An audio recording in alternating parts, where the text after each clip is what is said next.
मंत्र पाठ। ओम सहनाववतु सहनौ भुनक्तु सह वीर्यं करवावहै तेजस्विनावधीतमस्तु मा विद्विषावहै। ओम शांति शांति शांति।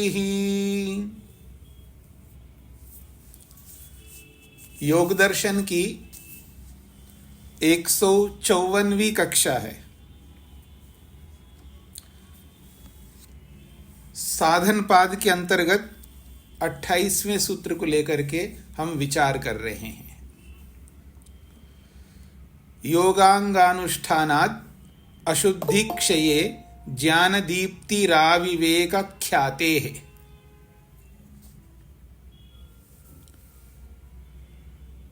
इसमें 9 प्रकार के कारणों पर विचार चल रहा है।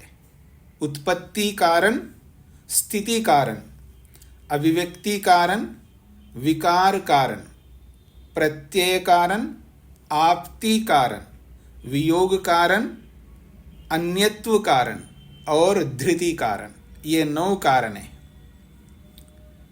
उत्पत्ति, स्थिति, अभिव्यक्ति, विकार, प्रत्यय, आप्ति, वियोग, अन्यत्व और धृति। इन 8 में से अभी तक हमने वियोग कारण तक हमने समझने का प्रयत्न किया है। पिछले प्रसंग में किसी को कोई प्रश्न करना हो तो आप कर सकते हैं।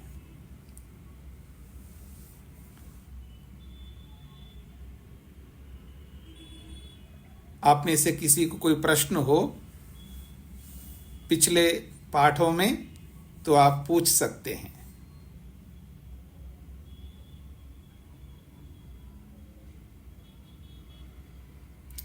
तो आइए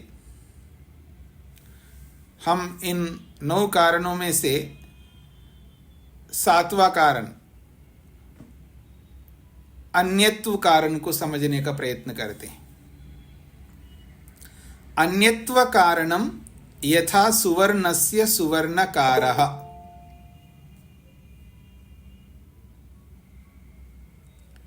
यहां पर बोला जा रहा है अन्यत्व कारणम। इसका उदाहरण दे रहे हैं, यथा जैसे सुवर्णस्य सुवर्णकारः। सुवर्णकार कहते हैं सुनार को, और सुनार जो है सुवर्ण को बदलता है। अन्यत्व का मतलब है बदलने वाला, बदलना। अन्यत्व कहते हैं बदलना। तो सुवर्णकार सुनार जो है सोने को बदलता है। बदलने का मतलब है यहाँ पर वो, मान लीजिएगा सोने के बिस्किट है तो उसको कुंडल बना दिया, कुंडल के रूप में बदल दिया। और अब उसी कुंडल को बदल सकते, अंगूठी बना सकते हो। तो सुवर्ण को बदलना, यहाँ उदाहरण दिया, ये अन्यत्व कारण है, बदलना। सुवर्णस्य, सुवर्ण को अन्यत्व करता है अर्थात बदलता है। कौन? सुवर्णकारः, सुनार। ये बोला है।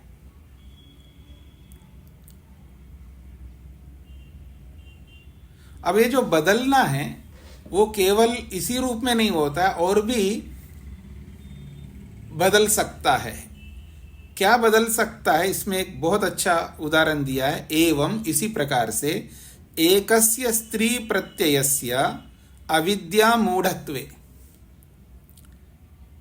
एवं इसी प्रकार अन्यत्व का जो उदाहरण दे रहे हैं, एकस्य स्त्री प्रत्ययस्य, एक ही स्त्री का, एक ही महिला का जो ज्ञान है वो कैसे कैसे बदल सकता है, ये उदाहरण दे रहे हैं। यानी महिला को रखा है यहाँ पर तो पुरुष के लिए, और पुरुष को रखेंगे तो स्त्री के लिए हो जाएगा। यहां पर उदाहरण स्त्री का दिया है, तो आप पुरुष का भी उदाहरण रख सकते हैं यहां पर। तो ये पुरुष के लिए स्त्री और स्त्री के लिए पुरुष, ये दो उदाहरण है। तो कहते एवं एकस्य स्त्री प्रत्ययस्य, एक ही स्त्री का जो ज्ञान है वो जैसा स्त्री है वैसा, मतलब जब स्त्री को आप देखेंगे ये एक महिला है, ये ज्ञान होगा, स्त्री का ज्ञान होगा, लेकिन वहाँ कितना बदलाव हो सकता है उसके कुछ उदाहरण यहाँ पर दिए हैं। पहले भी आपने पहले पाद में भी पढ़ा है और यहाँ पर भी, यहाँ दूसरे अर्थ में दिया जा रहा है, पहले पाद में दूसरे अर्थ में दिया है। यहाँ कारणों की चर्चा में इस बात को दिया है, वहाँ अविद्या की चर्चा में वहाँ दिया गया है। तो कह रहे हैं अविद्या मूढ़त्वे, जब पुरुष में अविद्या है तो वो मूढ़ होकर के स्त्री को देखता है, तो स्त्री के प्रति जो ज्ञान उसका बदल जाता है। मूढ़त्व के कारण से अन्यत्व हो गया, बदल गया। मूढ़त्व का मतलब मोह, मोह जब आ जाता है तो अब मोह किस में आ रहा है? मान लीजिए पति में मोह आ रहा है तो अपनी पत्नी को अलग ढंग से देखेगा। और द्वेषो दुखत्वे, अब द्वेष का मतलब यह है अगर उसको द्वेष होता है, पत्नी के प्रति द्वेष होता है तो दुखत्व, दुख का कारण बन जाता है। तो बदलाव देखिएगा, एक ज्ञान है मूढ़त्व का और दूसरा ज्ञान है द्वेष का। और रागा सुखत्वे,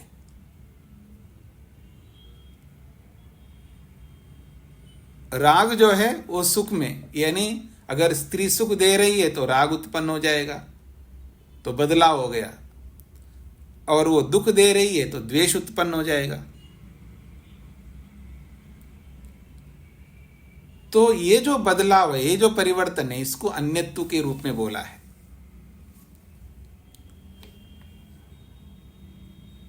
फिर कहा तत्वज्ञानम माध्यस्थ्य, माध्यस्थ्य का मतलब तत्वज्ञानम, यानी न तो राग कर रहा है कोई व्यक्ति और न द्वेष कर रहा है, तो बीच का है, तो उसको तत्वज्ञान हो जाएगा। ये व्यक्ति अलग अलग होंगे और एक व्यक्ति को भी हो सकता है, अलग अलग समय में हो सकता है। तो मान लीजिए मैं पहले अलग अलग व्यक्ति को लेकर के उदाहरण देता हूँ।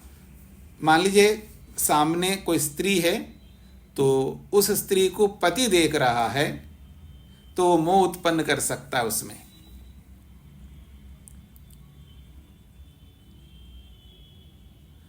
और उसी स्त्री को कोई दूसरा मनुष्य देख रहा है, उसी स्त्री को कोई दूसरा मनुष्य देख रहा है तो उसको द्वेष उत्पन्न हो सकता है। द्वेष कारण अलग होंगे। देखो मेरी पत्नी तो इतनी अच्छी नहीं है, देखो ये इसकी पत्नी तो बहुत अच्छी है। किसी भी स्मार्टनेस को लेकर के वो द्वेष उत्पन्न कर सकता है, किसी भी योग्यता को लेकर के वो द्वेष उत्पन्न कर सकता है।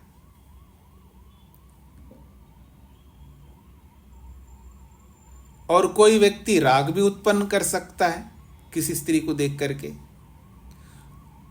और मेरा जैसा व्यक्ति अगर मान लो देखे तो तत्वज्ञान उत्पन्न कर सकता है। तो किसी के लिए तत्वज्ञान हो रहा है, किसी के लिए राग हो रहा है, किसी के लिए द्वेष हो रहा है, किसी के लिए मोह हो रहा है। तो ये जो बदलाव हो रहा है, व्यक्ति एक ही है लेकिन उस व्यक्ति को अलग अलग दृष्टि से देखा जा रहा है।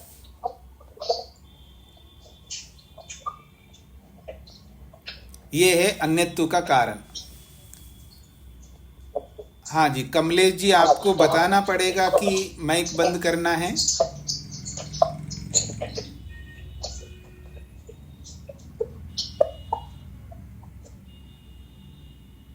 अभी भी कमलेश जी आपने माइक बंद नहीं किया। जी, तो ये जो कारण है यहां पर बदलाव होने का, यानी व्यक्ति एक ही है लेकिन एक ही व्यक्ति में कितने बदलाव हो रहे हैं। और उस बदलाव के पीछे ज्ञान कारण कर रहा है, मतलब अविद्या कारण वहां पर बन रहा है। यानी अलग अलग अज्ञान भी अलग अलग है ना, एक मोह वाला ज्ञान और एक राग वाला ज्ञान, एक द्वेष वाला ज्ञान और एक तत्व ज्ञान वाला ज्ञान। तो ये सब अलग अलग कारण बन रहे उसके अन्यत्व के पीछे। हाँ जी, मधु जी को क्या पूछना है? स्वामी जी क्षमा चाहती हूँ, मुझे कौन सा सूत्र ले रहे हैं मुझे बता दीजिए। कौन सा सूत्र? जी अच्छा, ये तो 28वां सूत्र चल रहा है जी कई दिनों से। जी धन्यवाद जी, उमेश जी को क्या पूछना है? हाँ जी स्वामी जी, ये अन्यत्व कारणम और ये विकार ये एक जैसे नहीं लग रहे? देखिए, उसमें भी बदलाव है और इसमें भी भिन्न रूप देने वाला। हाँ, ये दृष्टि भेद है। यहाँ ये जो विकार है ज्ञान को ध्यान में रख करके बोला जा रहा है, और वो जो विकार है, वो जो परिवर्तन है विकार वाला, वहाँ ज्ञान प्रधान नहीं है, वहाँ वस्तु प्रधान है। वहाँ तो स्वामी जी ये जैसे आप ये पहले वाला उदाहरण जो दिया कि स्वर्णकार सोने का अन्य रूप आभूषण बनाएगा वो, जी जी जी, तो सेम यही का यही आपने कहा था ना कि अपनी तरफ से सोच के लिखना, तो मैंने यही लिखा था कि सोने में विकार का कारण है जेवर। हाँ, उस रूप में देखेंगे वो हो जाएगा, क्योंकि यहाँ पर जो विकार में जो बताया है ना इन्होंने, विकार का मतलब जो विकार में थोड़ा ये दोनों विकारों में थोड़ा सा अंतर ये है कि विकार में जैसे मान लीजिएगा सब्जी बना के रखी है और बासी हो जाए तो उसमें जो परिवर्तन होता है वो आंतरिक परिवर्तन भी हो रहा है, बाह्य परिवर्तन भी हो रहा है। और यहाँ जो अन्यत्व में जो है ना, ये केवल बाह्य परिवर्तन हो रहा है, आंतरिक परिवर्तन तो वैसे आंतरिक परिवर्तन तो कुछ नहीं हो रहा है। सोना हमेशा सोना के रूप में रहेगा, आप उसको कुंडल बना लो, चाहे आप उसको नेकलेस बना लो, आप चाहे अंगूठी बना लो, सोना का स्वरूप में कोई परिवर्तन नहीं हो रहा है, केवल इसका बाह्य रूप बदल रहा है। इसको अन्यत्व समझा है। और विकार में जो है ना, दोनों परिवर्तन होते हैं, अंदर भी परिवर्तन होता है, बाहर भी परिवर्तन होता है। ठीक है स्वामी जी, ये आपको स्पष्ट हो गया ना दोनों स्थितियां? जी हाँ जी, चेतन जी को क्या पूछना है?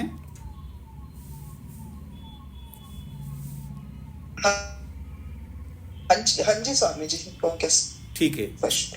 चेतन जी को क्या पूछना है? हाँ जी, वेद प्रिया जी बताइए। स्वामी जी तत्व ज्ञान कैसे उत्पन्न करेंगे?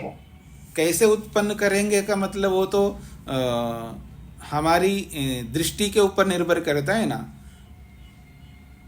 दृष्टि के ऊपर निर्भर करता है ना। मान लीजिएगा मैं देखता हूँ, किसी भी स्त्री को देखता हूँ तो मेरी दृष्टि अलग होती है, और चेतन जी देखेंगे तो उनकी दृष्टि अलग होगी। साधु की दृष्टि अलग होती है, गृहस्थी की दृष्टि अलग होती है, हाँ, और पड़ोसी की दृष्टि अलग होती है, ये द्वेषी व्यक्ति की अलग दृष्टि होती है। तो हम हमारे जो व्यवहार है, हमारे व्यवहार के ऊपर निर्भर करता है, हमारे आचरण के ऊपर निर्भर करता है, हमारा जो भी बिहेवियर है उसके ऊपर निर्भर करता है। अविद्या भी अलग अलग प्रकार की होती है ना, एक द्वेषात्मक अविद्या हो गई, एक रागात्मक अविद्या हो गई, एक किसी की और अलग प्रकार की अविद्या हो गई। तो हमारे पुरुषार्थ भी वहाँ कारण है ना। मान लीजिए मेरे जैसा व्यक्ति जो है, मैं अविद्या को छोड़ने के लिए दिन रात इसी में लगा हुआ हूँ, तो मेरी दृष्टि इसी तरह होनी चाहिए, तत्वज्ञान की ओर बढ़ने वाली दृष्टि बननी चाहिए। और बाकी व्यक्ति उसका टारगेट भी नहीं हो पाता है ना, व्यक्ति एक एम बना करके चलता है ना। तो प्राय आप देखेंगे गृहस्थी जो है, गृहस्थी को बढ़ाने का एम रख सकते हैं। जब तक गृहस्थ आश्रम में रहता है तो उसका टारगेट साधु की तरह नहीं होता है, तो इसलिए उसका ज्ञान विज्ञान भी उसी प्रकार का होता है। हाँ, जो गृहस्थी अपने गृहस्थी के कर्तव्यों को पूरा करके आगे वानप्रस्थी की ओर बढ़ना चाहेगा, तब उसकी दृष्टि बिल्कुल बदल जाएगी। चेतन जी, स्पष्ट हो रहा है? ठीक है, धन्यवाद स्वामी जी। वेद प्रिया जी। स्वामी जी अभी आपने बताया अन्यत्व कारण में, इसमें तो दोनों तरह के उदाहरण है ना, एक बाह्य परिवर्तन का सोने के रूप में, और यह कि मन का अन्य विषयों में जाना, एक विषय को छोड़कर दूसरे विषय हाँ, में वो जाना। देखिए कुछ ना कुछ, तो देखिए कि कुछ ना कुछ किसी ना किसी से थोड़ा थोड़ा मिलता रहता का है। भी बताया था। तो बाह्य और आंतरिक दोनों कारण दोनों में बताए स्वामी जी। स्वामी आपका वॉइस ब्रेक जी, हो रहा आपकी है। आवाज ब्रेक हो रही है, आपकी आवाज बीच में कट हाँ जी, आपकी भी आवाज भी है, जी जी कट रही है, आवाज नहीं आ रही है बीच में। हाँ, मैं बाहर ठहरा हूँ तो यहाँ का इंटरनेट थोड़ा सा ठीक नहीं है। मैं प्रयास करता हूँ कि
हाँ जी, अब देखिएगा, अब आवाज आ रही है।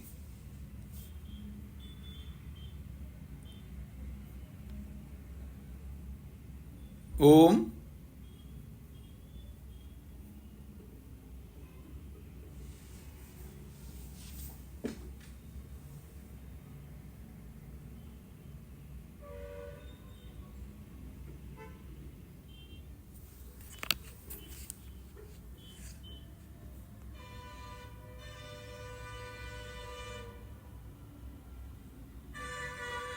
और अग्नि में विकार बताया था, अग्नि से वस्तु में विकार होना, तो इसमें भी दोनों कारण आंतरिक और बाहरी बताए थे, और इसमें भी ऐसा है कि दृष्टि, वो स्पष्ट नहीं हुआ। हाँ, मैं ये कहना चाहूँगा, थोड़ा थोड़ा अंतर सब में है और थोड़ा थोड़ा मिलता जुलता भी है। जैसे अविद्या में चाहे अविद्या भी अविद्या है, राग भी अविद्या है, द्वेष भी अविद्या है, मोह अपने अस्मिता भी अविद्या है, और अभिनिवेश भी अविद्या है। तो अविद्यापन सब में बराबर है, लेकिन थोड़ा थोड़ा अंतर है। तो इसमें भी थोड़ा थोड़ा अंतर है, दृष्टि को ध्यान में रख करके आप अपने को देखना है। तो अभी इस अन्यत्व का किसके साथ आपने विकार में जोड़ रहे हो? स्वामी जी, विकार कारण में और अन्यत्व कारण दोनों में ही बाहरी और आंतरिक परिवर्तन दोनों में ही बताया। हाँ जी, हाँ जी, बिल्कुल बिल्कुल होगा, लेकिन वहाँ विकार दृष्टि है, परिवर्तन। यहाँ उस तरह का विकार नहीं, यहाँ पर बदलाव का है। जैसे स्त्री को देखा, एक व्यक्ति ने देखा तो उनको उसमें राग हो रहा है, तो उस राग के पीछे यहाँ ज्ञान कारण हो रहा है उसका, और उसी स्त्री को देख रहा है और दूसरा व्यक्ति उसको राग द्वेष हो रहा है, वहाँ उस द्वेष के पीछे यहाँ ज्ञान कारण बन रहा है। और किसी को मोह हो रहा है, उसके पीछे भी ज्ञान कारण बन रहा है। किसी को क्या कहते हैं, तत्वज्ञान हो रहा है, उसके पीछे भी ज्ञान कारण बन रहा है। तो विकार में, हाँ स्वामी जी, विकार में मन का विषयांतर में जाना, वो भी तो ज्ञानात्मक होगा? नहीं, ज्ञानात्मक है, लेकिन एक विषय से छोड़ करके दूसरे विषय, भले ज्ञान तो सभी जगह रहेगा, सभी कारणों में ज्ञान तो जुड़ा रहेगा। यहाँ एक विषय को छोड़ के दूसरे विषय में विषय बदल रहा है ना, यहाँ विषय नहीं बदल रहा, स्त्री वही रही है, वही स्त्री है, लेकिन यहाँ अलग अलग ज्ञानों के कारण से उनको देखा अलग अलग जा रहा है एक ही वस्तु को। तो स्वामी जी विकार में विषय बदलेंगे और अन्यत्व में विषय वही रहेगा, ज्ञान परिवर्तन होगा। हाँ जी, हाँ जी, जी स्वामी जी, ठीक है। जी जी। युधिष्ठिर जी। स्वामी जी नमस्ते जी। इस संसार को छोड़कर हम मुक्ति में जाना चाहते हैं, तो जी। ये भी राग है ना स्वामी जी, और जो संसार को छोड़ना चाहते हैं वो ये भी दोष है, तो ये राग और द्वेष में होता है कि नहीं? देखिए, राग से अच्छा काम भी होता है, राग से बुरा काम भी होता है। पीछे हमने पहले पाद में पढ़ा है कि वृत्तियां 5 प्रकार की होती है, और उन 5 प्रकार की वृत्तियों में एक मिथ्या ज्ञान वृत्ति भी है, विपर्य वृत्ति, और उस विपर्य वृत्ति से हम मोक्ष की ओर भी बढ़ते हैं और बंधन की ओर भी बढ़ते हैं, इसमें कोई आपत्ति नहीं है। तो मोक्ष की ओर जो बढ़ते हैं वो एक सीमा तक बढ़ते हैं, प्रारंभिक स्थिति में बढ़ते हैं। जी, वहाँ वृत्तयः पंचतयः क्लिष्टा क्लिष्टा बोला है, तो वृत्तियां 5 प्रकार की है, क्लिष्ट भी बनती है, दुख देने वाली भी बनती है और सुख देने वाली भी बनती है। तो ऐसे अविद्या जो है दुख तो देती ही है, लेकिन सुख भी देती है, सुख की ओर भी बढ़ाती है, इसलिए ऐसा समझना है। हाँ जी, गुप्ता जी। नमस्ते स्वामी जी। जी स्वामी जी, ये जो कॉन्सेप्ट है सारा कारण कार्य का ही कॉन्सेप्ट सिद्धांत है ना जी सारा? नहीं, केवल कार्य कारण नहीं है, जहाँ उत्पत्ति होती है वहाँ कार्य कारण है, सभी जगह उत्पत्ति इस तरह का कार्य कारण नहीं है। हाँ जी गुप्ता जी। स्वामी जी, ये पूरा कॉन्सेप्ट जो चल रहा है आपका, जो भी प्राप्तिकरण है या जो भी 9 पॉइंट हमारे हैं सारे, इसमें तो कहीं उत्पत्ति मतलब कहीं कारण कार्य तो जुड़ा हुआ है ना सारा उसमें जी। मैं यही पूछ रहा हूँ, कार्य कारण से आप उसमें मत जाइए। मिट्टी कारण है और कार्य घड़ा है, उस रूप में कार्य कारण सब में नहीं है, ये कहना चाह रहा हूँ। ठीक है स्वामी। हाँ, कहीं हो सकता है तो वहाँ लागू होगा, और कहीं नहीं है तो फिर दूसरे कारण होंगे। कारण बहुत प्रकार के होते हैं ना जी। ठीक है स्वामी। हाँ जी, शेखर जी। जी प्रणाम स्वामी जी। जी, यहाँ थोड़ा सा हटके है, अभी आपने कमेंट किया कि वृत्तियां क्लिष्ट और अक्लिष्ट होती हैं जी। मतलब वो दुख का और सुख का कारण। तो स्वामी जी यहाँ ऐसा देखें कि अक्लिष्ट वृत्तियों से संस्कार नहीं बनते और क्लिष्ट वृत्तियों से संस्कार बनते हैं, मतलब वास्तविकता कौन सी ठीक रहेगी? संस्कार तो क्लिष्ट से भी बनते हैं और अक्लिष्ट से भी बनते हैं। जो क्लिष्ट संस्कार बनते हैं वो हमारे को बाद में जाकर के दुख देंगे, और जो अक्लिष्ट संस्कार जो बनते हैं वो बाद में जाकर के दुख नहीं देंगे। पहले पाद में हमने पढ़ा है कि समाधि के संस्कारों से पता लगता है कि उसने कितना आनंद लिया या कितनी देर तक समाधि ली है, समाधि को प्राप्त किया है। तो संस्कार तो दोनों के पढ़ेंगे, क्लिष्ट के भी पढ़ेंगे और अक्लिष्ट के भी पढ़ेंगे, लेकिन हमें वो संस्कार नहीं बनाने की बात करते हैं जब वो आगे जाकर के दुख देंगे। जो संस्कार दुख जो बोला गया संस्कार दुख, वो संस्कार दुख तो क्लिष्ट वृत्तियों के कारण से प्राप्त होता है।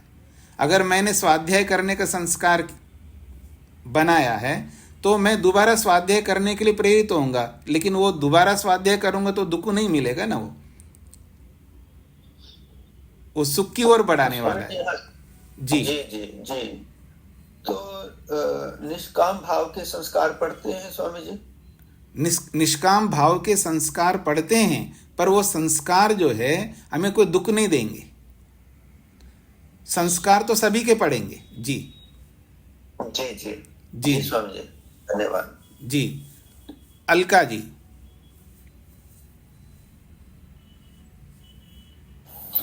स्वामी जी, इन 9 कारणों को जीवन में कैसे उतारेंगे, जीवन से कैसे जोड़ेंगे? देखिए, ऐसा है कि 9 कारणों को वो प्रसंग के अनुसार कोई ना कोई कारण हमारे साथ जुड़ता ही है ना। अब आज आप माँ बनी है किसी के लिए, तो आप उत्पत्ति का कारण बन गए, और कहीं वियोग का कारण भी बनेंगे, बन गए भी होंगे। अब तक आपके परदादा परनानी ये सब का वियोग हुआ ही है ना आपके साथ में। तो कहीं वियोग कारण आपके साथ जुड़ गया प्रसंग के अनुसार, कहीं उत्पत्ति का कारण जुड़ेगा प्रसंग के अनुसार, कहीं प्राप्ति कारण जुड़ेगा, कहीं विकार कारण जुड़ेगा, कहीं अभिव्यक्ति का सारे कारण जुड़ेंगे। ये हमारे जीवन के साथ ये 9 कारण जुड़े हैं। किसी न किसी स्थिति में इन 9 में से कोई ना कोई कारण जुड़ा ही रहता है हर समय। जी, रचना जी। नमस्ते स्वामी जी। जी, अभी आपने बताया कि अविद्या से हमें दुख तो मिलता ही है, सुख कैसे मिलेगा? हाँ, वो बहुत बार बता चुका हूँ। अभी आप पिछले क्लासों को सुनिएगा तो आपको पता लग जाएगा, कोई नई बात तो है ही नहीं है। कितने बार बता चुका हूँ मैं। पीछे जब हमने पढ़ा है राग के, द्वेष के, मोह के सब परिभाषाएं पढ़ी है, वहाँ सब बहुत लंबा बताया मैंने, ठीक है ना। वो आप सुनिएगा फिर आपको पता लग जाएगा, नहीं तो इसी क्लास में से किसी से भी पूछ लेना, आपको बता देंगे कोई भी। सागर जी।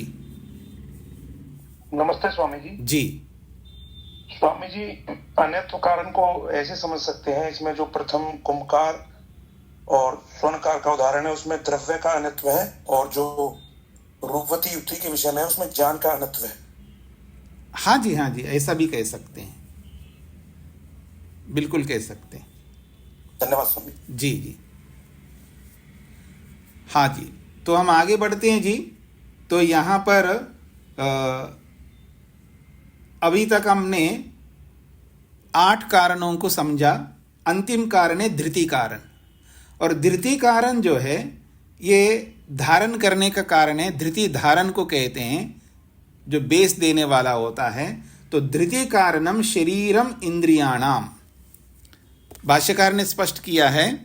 धृति कारण वो होता है जो कि इंद्रियों को शरीर धारण कर रहा है। तो धृति का मतलब इंद्रियों के धृति का कारण शरीर है। बिना शरीर के इंद्रियां नहीं ठहर सकती है। आप ये भी बोल सकते हो, क्या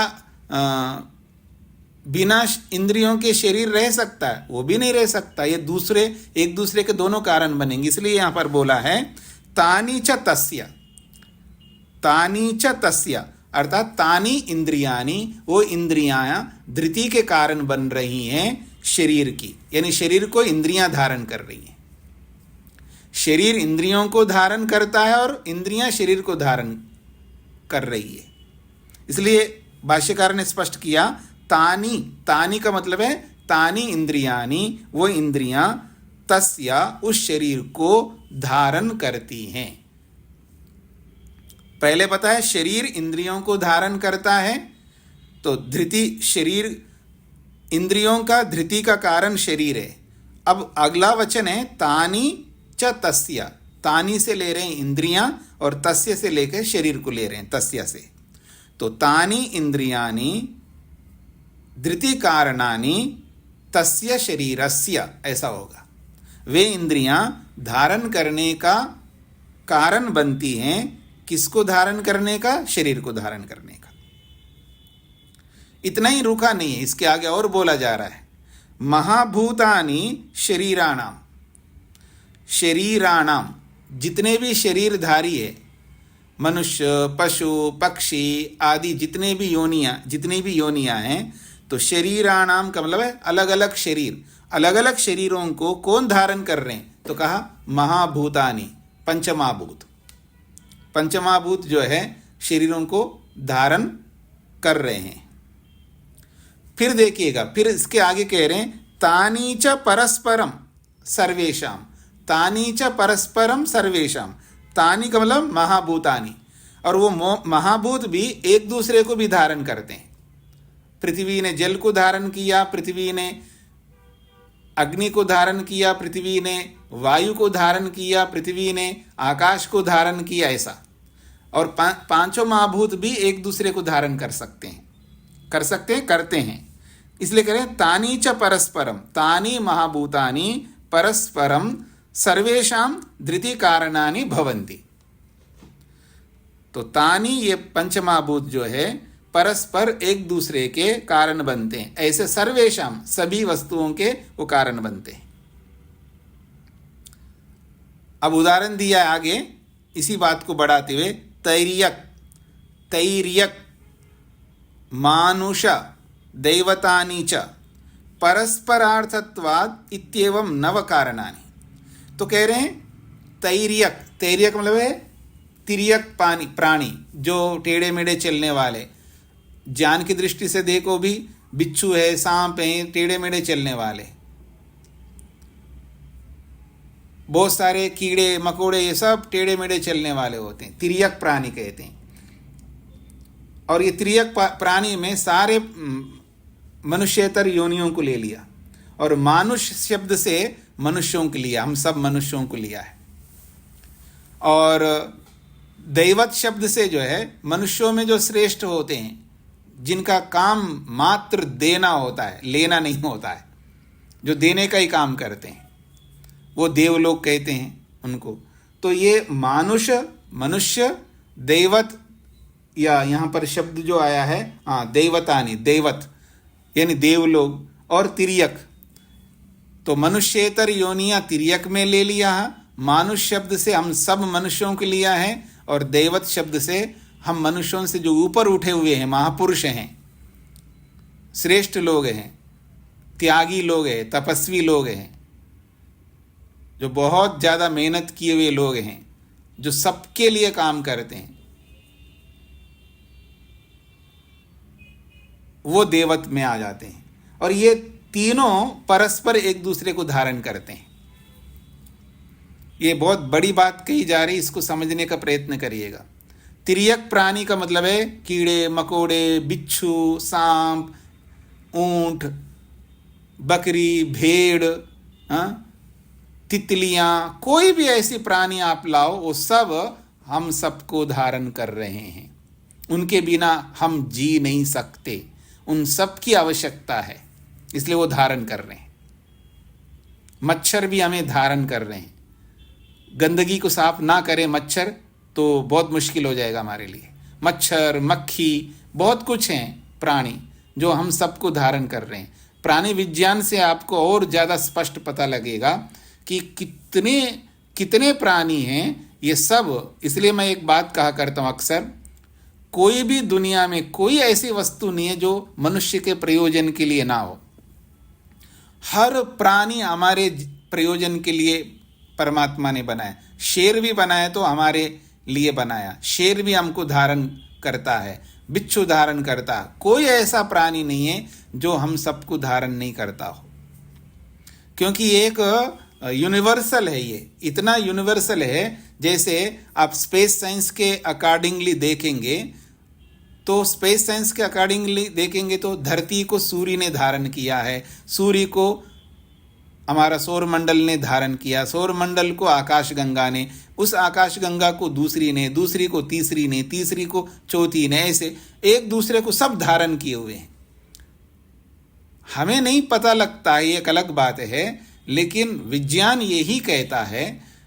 मतलब विज्ञान अगर व्यक्ति समझ लेता है तो उसको बहुत अच्छे ढंग से क्लियरली स्पष्ट समझ में आ जाएगा। हमें लगता है इसकी क्या जरूरत है, इसको तो ये तो जैसे बोलते हैं ना, शरीर में कुछ ऐसे भी तत्व हैं जो बेकार है, हमारे लिए काम के नहीं है, उसको हटा दो तो भी कोई फर्क नहीं पड़ता है। ठीक है, मोटे तौर पर तो सही है, लेकिन जब बेकार है तो भगवान ने बनाए क्यों है?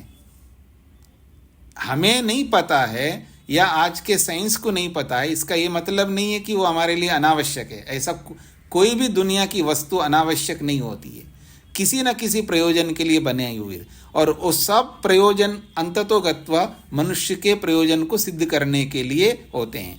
कोई डायरेक्ट होता है, सीधा होता है, कोई इनडायरेक्ट होता है, बस इतना ही अंतर है। तो इन सब बातों को हमें समझना होगा। यही बात यहाँ पर महर्षि वेदव्यास कहना चाह रहे हैं कि तैर्यक मानुष दैवतानि च परस्परार्थत्वात्, ये एक दूसरे के प्रयोजन को सिद्ध करते हैं। जैसे कीड़े मकोड़े आदि जितनी भी तिर्यक योनि है वो हमारे प्रयोजन को पूरा करते हैं और हम उनके प्रयोजनों को पूरा करते हैं। मनुष्य लोग देवताओं के प्रयोजनों को पूरा करते हैं और देवता हमारे प्रयोजन को पूरा करते हैं। इसको ऐसा आप समझ सकते हैं, देवता लोग हमारे प्रयोजन को पूरा करते हैं। कैसे? हमें जो जो आवश्यकता है वो हमको प्रदान करते हैं और हम देवताओं की क्या आवश्यकता पूर्ति करते हैं? हम जिंदा हैं, हम जी रहे हैं, हमारे कारण ही तो देवता बन रहे हैं। अगर हम ना हो तो देवता क्यों बनेगा? किसी को सेठ तभी कहोगे ना कि जब निर्धन होगा तो उसके लिए सेठ है, और सेठ तभी कहोगे ना जब निर्धन होगा। इस बात को सब लोग समझने का प्रयत्न करिएगा। सब एक दूसरे के प्रयोजनों को पूरा करते हैं। तो मेरा आश्रित जो है आप है और आपके आश्रित मैं हूं। मैं अध्यापक तभी बनूंगा ना जब आप पढ़ने वाले विद्यार्थी होंगे। तो आप मेरे धृति के कारण हैं, आप मेरे को धारण कर रहे हैं और मैं आपको धारण कर रहा हूं। तो कोई भी ऐसी वस्तु नहीं है जो एक दूसरे को धारण नहीं कर रहे हो। सब जो है इसी रूप में हम जी रहे हैं। इसको अन्योन्य आश्रित कहते हैं। सब एक दूसरे के आश्रित हैं। कोई भी स्वतंत्र रूप से बिना आश्रय के, बिना आश्रित होकर के जी नहीं सकता। ये इसका अभिप्राय है। और इसके आगे ये भी बोला जा रहा है कि तानी च यथा संभवम पदार्थांतरेषु अपि योज्यानि। तानी नव कारणानि, ये जितने भी 9 कारण बताए हैं, इन 9 कारणों को यथा संभव, जहां जहां संभव हो सके, जिस जिस प्रसंग में जिस जिस रीति से ये लागू हो सकते हो। पदार्थांतरेषु मतलब अलग अलग पदार्थों में, अलग अलग वस्तुओं में। योज्यानि, इनको जोड़ लेना चाहिए, इन कारणों को। जहाँ जो कारण जहाँ लागू हो सकता हो वहाँ उस कारण को जोड़ करके उसको जान लेना चाहिए, समझ लेना चाहिए और अपने प्रयोजन को पूरा कर लेना चाहिए।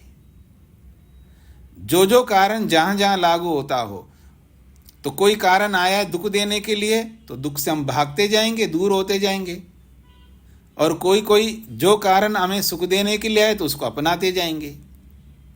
तो कुछ कारण सुखों को प्राप्त कराने में लागू होंगे, कुछ कारण जो है दुखों को दूर करने में लागू होंगे। तो ये 9 कारण हमारे उपयोग के लिए है, हमारे उद्देश्य को पूरा करने के लिए है। इन 9 में से कोई ऐसा कारण नहीं है जो हमारे लिए अनुपयोगी हो। ऐसा बिल्कुल नहीं हो सकता। ये हमारे समझ के ऊपर निर्भर करता है, हम इन कारणों को किस रूप में ले रहे हैं और किस रूप में इनका प्रयोग कर रहे हैं, यूज कर रहे हैं। ये तो हमें करना ही होगा। अगर ये पग पग पर ये कारण काम आएंगे, पग पग पर कारण बनते जाएंगे, ऐसा कोई स्थान नहीं आएगा, ऐसी कोई दिशा नहीं आएगी, ऐसा कोई काल नहीं आएगा, ऐसा कोई व्यक्ति नहीं आएगा, ऐसी कोई जड़ वस्तु नहीं मिलेगी जो इन कारणों के साथ जुड़े हुए ना हो। सब सबके साथ जुड़े हुए। इन्हीं बातों का हमें समझना है। तो ये बहुत महत्वपूर्ण 9 कारण हैं। चाहे उत्पत्ति कारण को ले लो, कौन ऐसा व्यक्ति है जो उत्पन्न नहीं करता हो? सब किसी न किसी को उत्पन्न करते ही है। अब इस उत्पत्ति को समझना होगा। अब माता पिता जो है पैदा करते हैं, बच्चों को पैदा करते हैं, संतान को उत्पन्न करते हैं, और अध्यापक जो है विद्यार्थियों को उत्पन्न करते हैं। और उनकी उत्पत्ति में इनकी उत्पत्ति में अंतर है। जैसे पिता भी उत्पन्न करता है, माँ भी उत्पन्न करती हैं। माँ सीधा सीधा माँ के गर्भ से बच्चा पैदा हो रहा है, वो उत्पन्न कर रहे हैं। पिता के गर्भ से तो बच्चा पैदा नहीं हो रहा है, लेकिन उसको भी उत्पादक कहते हैं, क्योंकि उस उत्पत्ति के पीछे वो भी कारण है। ऐसे ही अध्यापक जो है वो आदमी को पैदा नहीं कर रहा है, लेकिन आदमी का निर्माण कर रहा है विद्या के माध्यम से। तो ये भी एक उत्पत्ति है। इसलिए तो इसको कहा जाता है ना द्विज। जो द्विज आप बोलते हैं तो 2 बार जन्म लेते हैं हम लोग। मैं तो द्विज बना हूं, एक तो मां के गर्भ से एक बार पैदा हुआ और एक आचार्य के गर्भ से पैदा हुआ गुरुकुल में आकर के। तो मेरा तो 2 बार जन्म हुआ। और योग विद्या में प्रवेश करते हैं तो 3 बार जन्म होगा। और अलग अलग स्थितियों में हम जाते हैं तो कई बार हम जन्म लेते हैं। एक ही शरीर में रहते हुए ये जो जन्म है, ये जो उत्पत्ति है, ये कहीं ज्ञान की दृष्टि से उत्पत्ति होती है, कहीं कर्म की दृष्टि से उत्पत्ति होती है। इस तरह हमको समझना है।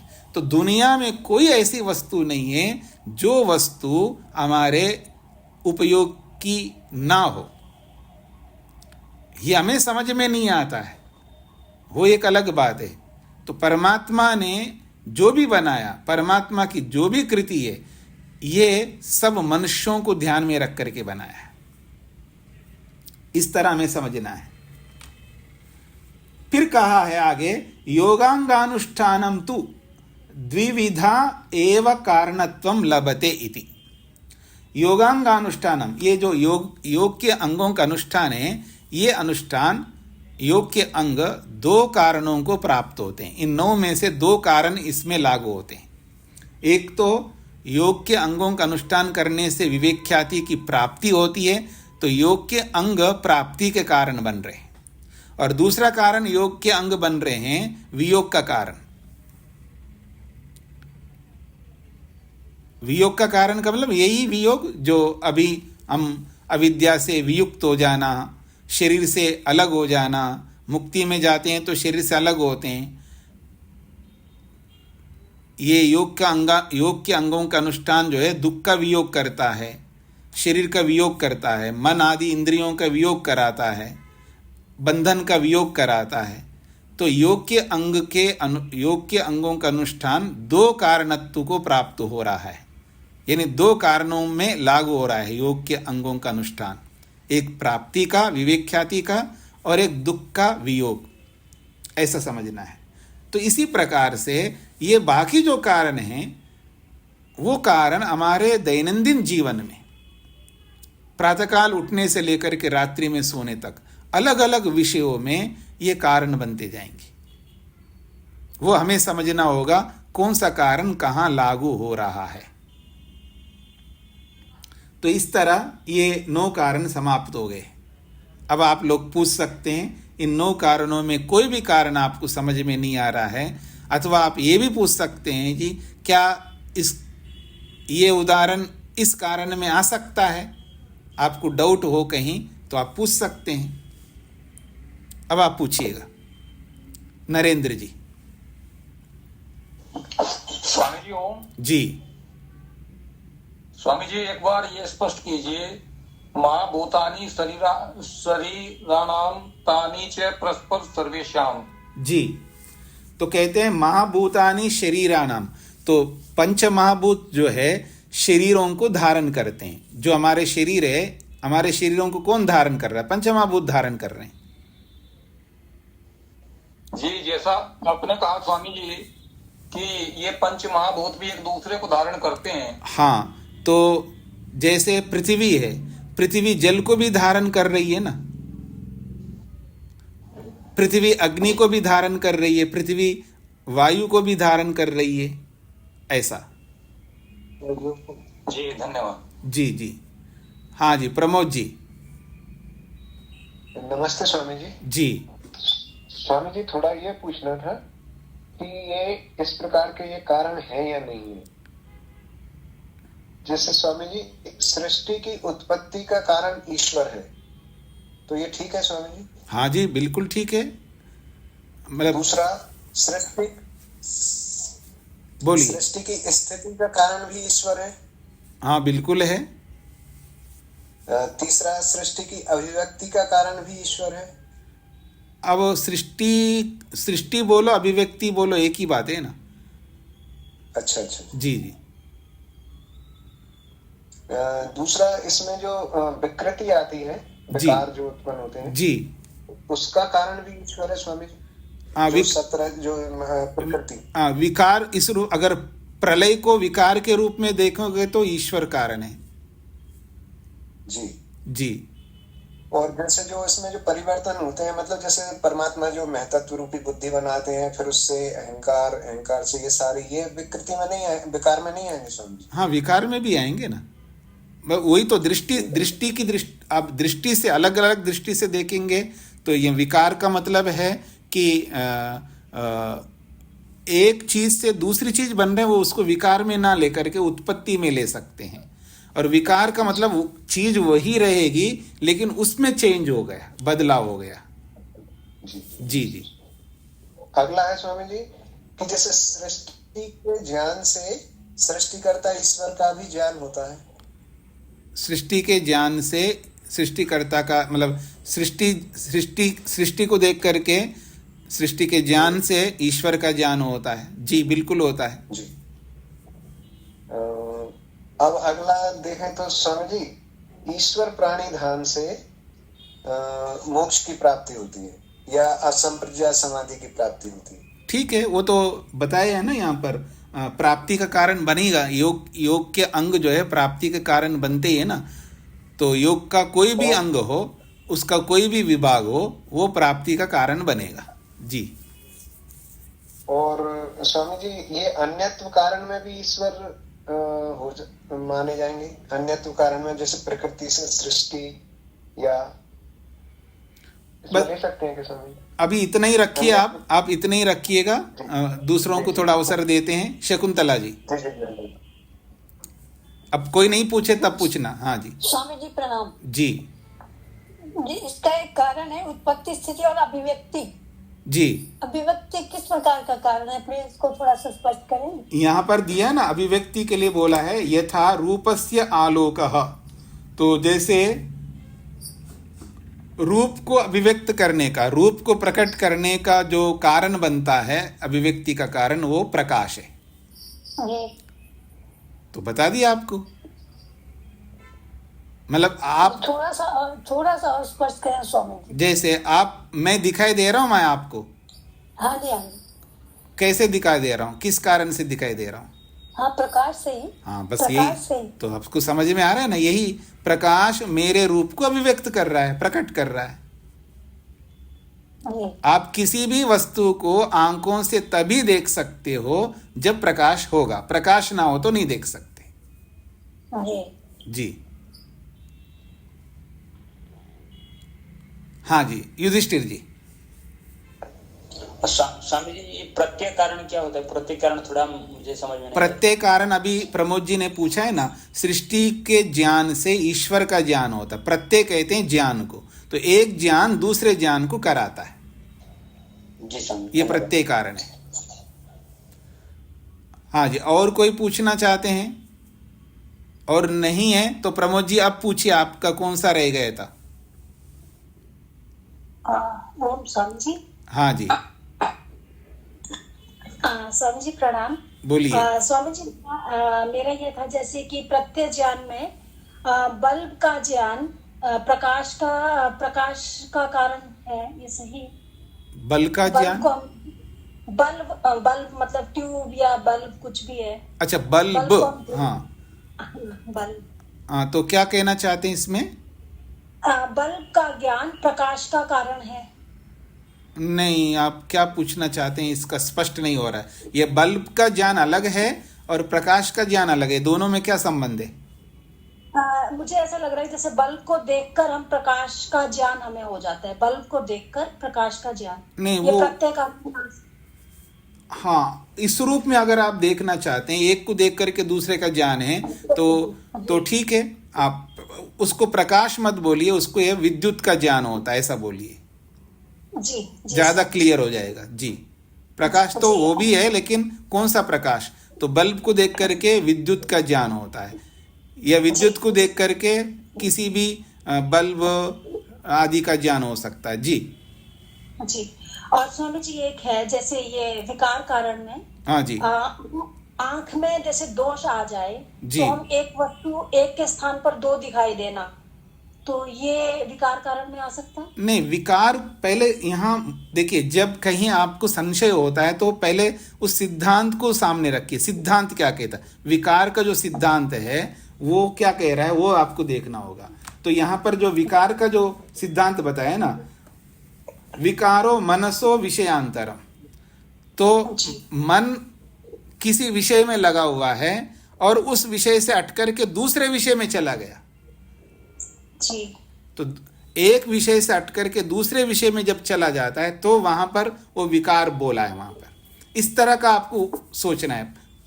जहां कहीं भी आपको उदाहरण ये इसमें आ सकता है उसमें आ सकता है ऐसा आपको किसी को भी संशय हो रहा है, तो जिस विषय में जा सकता है उसके सिद्धांत को पहले स्पष्ट कर लीजिएगा, तो फिर अपने आप पता लग जाएगा उसमें आएगा नहीं आएगा। जी जी। और एक स्वामी जी ये है कि गंध की अभिव्यक्ति का कारण पृथ्वी, गंध की नहीं अभिव्यक्ति, देखिए अभिव्यक्ति पृथ्वी, इस अभिव्यक्ति का मतलब होता है प्रकट होना। जैसे प्रकाश रूप को प्रकट करता है, तो क्या ऐसे ही पृथ्वी इस तरह प्रकट करती है क्या? हाँ, ऐसा नहीं होता, ऐसा नहीं होता है। जी हाँ, शेखर जी। क्योंकि शब्द की अभिव्यक्ति हमने आकाश लिया था तो मुझे लगा शायद ये भी नहीं, शब्द की अभिव्यक्ति आकाश से ही होती है, उसके अतिरिक्त और किससे होती नहीं है। जी जी जी, जी। शब्द आकाश में ही प्रकट होता है, आकाश से ही शब्द प्रकट होता है, इसलिए उसके साथ तो लागू होगा, लेकिन हर किसी के साथ नहीं होगा। शेखर जी। जी स्वामी जी, मतलब पहाड़ की अभिव्यक्ति हम परमात्मा से कह सकते हैं? देखिए, अभिव्यक्ति का मतलब ये होता है कि जैसे इस तरह का हमको कारण देखना होगा। मान लीजिएगा परमात्मा, यूं तो पहाड़ को परमात्मा ने बनाया, वहाँ उत्पादक के रूप में आप देख सकती हैं, अभिव्यक्ति के रूप में मत देखिएगा। अभिव्यक्ति के रूप में इस तरह देखना होता है ना, जैसे प्रकाश के अभाव में अंधकार की अभिव्यक्ति होती है, क्योंकि अंधकार तभी होता है जहां प्रकाश का अभाव हो, तो अंधकार होता है। अगर प्रकाश ही प्रकाश है तो अंधकार तो होगा ही नहीं है। तो इस रूप में अभिव्यक्ति को देखना है हमको। तो वहां अगर पहाड़ को परमात्मा अभिव्यक्त है, मोटे अर्थ में आप बोल सकते हो, लेकिन इन कारणों की दृष्टि से देखेंगे तो फिर वहां उत्पादक बोलना ज्यादा उचित हो जाएगा। हाँ, कोई सूक्ष्मता से बोल सकता है, परमात्मा ने तो प्रकट किया संपूर्ण ब्रह्मांड को, अभिव्यक्त, तो जब ब्रह्मांड को अभिव्यक्त किया है तो पहाड़ को भी अभिव्यक्त किया। इस रूप में आप देखेंगे तो बन जाएगा सूक्ष्मता से। जी, लेकिन स्थूल दृष्टि से देखेंगे तो उसको उत्पत्ति में ले लेते हैं। जी हाँ जी, लवनीश जी। नमस्ते स्वामी जी। जी स्वामी जी, उत्पत्ति और वियोग ये दोनों तो योग में प्रयोग होंगे कारण, क्या बाकी कारण भी हमारे योग जीवन में प्रयोग होंगे? तो होंगे तो किस प्रकार से? नहीं, फिर दोबारा बोलिए। स्वामी जी, उत्पत्ति कारण और वियोग कारण ये तो स्पष्ट रूप से दिखाई दे रहे हैं कि अष्टांग योग में या योग में प्रयोग करेंगे। नहीं, उत्पत्ति कारण में योग का कैसे प्रयोग करेंगे आप?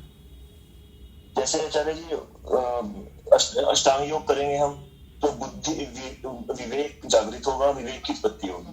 तो हम स्पष्ट रूप से देखेंगे कि अगर हमें विवेक की उत्पत्ति करनी है तो हमें अष्टांग योग करना।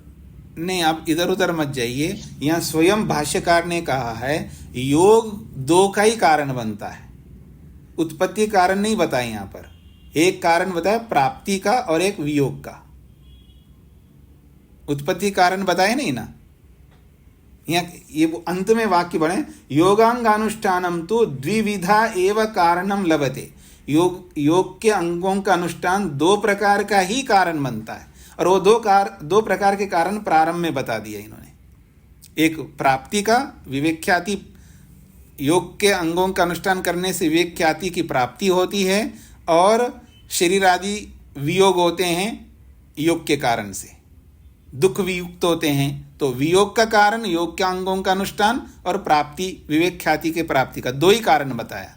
तो हम जबरदस्ती दूसरे कारणों में नहीं लागू करेंगे। जी मधु जी। स्वामी जी ठीक है, तो बाकी जो कारण है उनका योग में कहीं प्रयोग नहीं होगा, साधारण जीवन के प्रयोग के लिए बताए गए हैं यहाँ।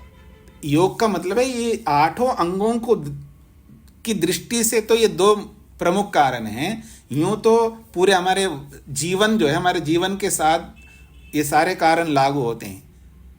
अगर हमारे मनुष्यों के लिए नहीं होंगे तो बताएंगे क्यों? क्योंकि ये जो भी उपदेश जो है केवल मनुष्यों के लिए होता है, याद रखना। कुत्ते, गधे, घोड़े, सुअर, मनुष्येतर योनियों के लिए कोई उपदेश नहीं होता है। तो चाहे आपका उपदेश हो, चाहे मेरा उपदेश हो, चाहे किसी का भी उपदेश हो, हम सबका उपदेश केवल मनुष्यों के लिए ही होता है। जी मधु जी। स्वामी जी, मुझे समझना है, यद्यपि मैं पुराना नहीं सुन पाई हूँ, उत्पत्ति और अभिव्यक्ति का अंतर क्या होगा? उत्पत्ति हुई तो अभिव्यक्ति तो हो ही गई ना। देखिए, अगर ऐसा है तो फिर आप पहले पुराना सुन लीजिएगा, फिर आप पूछिएगा, ठीक है ना? समझ आ जाए। हाँ, पुराना सुनेंगे। हाँ जी, पुराना आप सुनेंगे, उत्पत्ति क्या होती है, अभिव्यक्ति क्या होती है, वो सुन लीजिएगा तो आपको स्पष्ट हो जाएगा। धन्यवाद स्वामी। जब दोनों एक ही है तो ये अलग अलग नहीं बताते ना, दोनों अलग अलग है। उत्पत्ति को अलग माना है, अभिव्यक्ति को अलग माना है। हाँ, एक ही तो नहीं मैं मान रही, लेकिन उत्पत्ति हुई तो अभिव्यक्ति हो ही गई, मतलब मेरे को ऐसा लग रहा है। नहीं, यही तो आपको समझ, जब उत्पत्ति हो गई तो अभिव्यक्ति भी हो गई, तो फिर वो अभिव्यक्ति उत्पत्ति एक हो जाएंगे। अच्छा। हाँ, दोनों को अलग अलग दृष्टि से देखिएगा। ठीक है। जी जी जी। हाँ, वेद प्रिया जी। स्वामी जी, मुझे भी यही कहना था, स्पष्ट करना था मुझे ये कि उत्पत्ति और अभिव्यक्ति में अंतर ऐसे समझेंगे। अभिव्यक्ति में कोई पदार्थ कारण रूप में विद्यमान पहले से ही है, केवल वो प्रकट हो रहा है, और उत्पत्ति में वो कारण रूप में विद्यमान नहीं है और उसको कार्य से कारण में लाना उत्पत्ति है, और अभिव्यक्ति में कारण रूप में है पर उसको प्रकट करना। अब ऐसा मत बोलिए, उलझ जाएंगे सब लोग। इसको ऐसा बोलिएगा, घड़ा पहले से बन के तैयार है, उसको कारण मत बोलिए। घड़ा पहले से है लेकिन प्रकाश आया तो अभिव्यक्त हो गया, ठीक है ना? ये अभिव्यक्ति कह लेते हैं। और पहले से घड़ा नहीं है, अब बन करके आ गए, ये उत्पत्ति है। अब सबको समझ में आएगा, आपको भी आ गया होगा, ठीक है जी। जी हाँ जी, और किसी कुछ पूछना है? एक व्यक्ति प्रश्न कर सकते। शकुंतला जी को पूछना है क्या? क्योंकि आपका हाथ खड़ा हुआ दिख रहा है।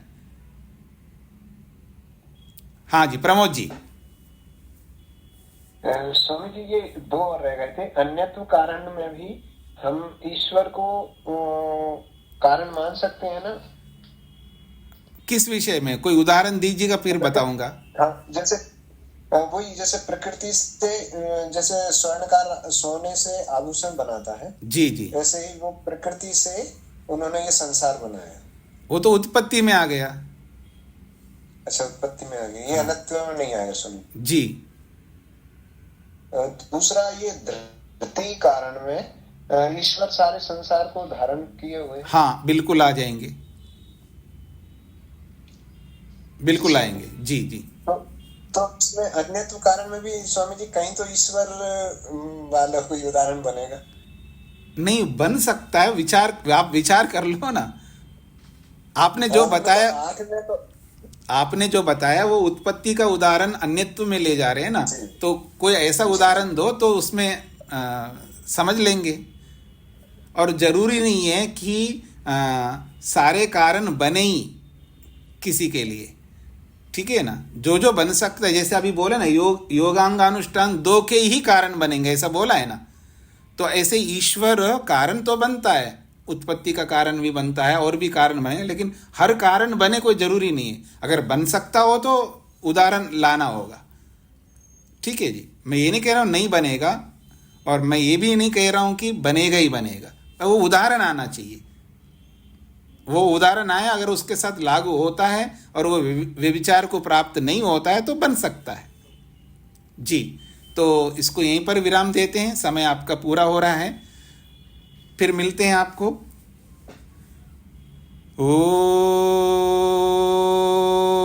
ओम शांति शांति शांति।